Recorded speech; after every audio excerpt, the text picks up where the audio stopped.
Viyyur central ജയിലിന് മുന്നിൽ വെച്ച് police കസ്റ്റഡിയിൽ നിന്ന് ചാടിപ്പോയ കൊടും കുറ്റവാളി ബാലമുരുകൻ തമിഴ്നാട്ടിൽ പിടിയിലായി. 2 മാസത്തോളം നീണ്ട ഒളിവു ജീവിതത്തിനൊടുവിൽ തമിഴ്നാട് ക്യൂ ബ്രാഞ്ചാണ് ഇയാളെ പിടികൂടിയത്.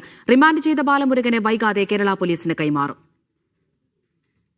5 കൊലപാതകങ്ങളടക്കം 53 കേസുകളിൽ പ്രതിയായ ബാലമുരുകൻ മോഷണക്കേസിൽ വിയൂർ സെൻട്രൽ ജയിലിൽ തടവ് ശിക്ഷ അനുഭവിക്കുകയായിരുന്നു. കേസുമായി ബന്ധപ്പെട്ട ആവശ്യങ്ങൾക്ക് ബാലമുരുകനെ തമിഴ്നാട് പോലീസിന് കൈമാറിയിരുന്നു.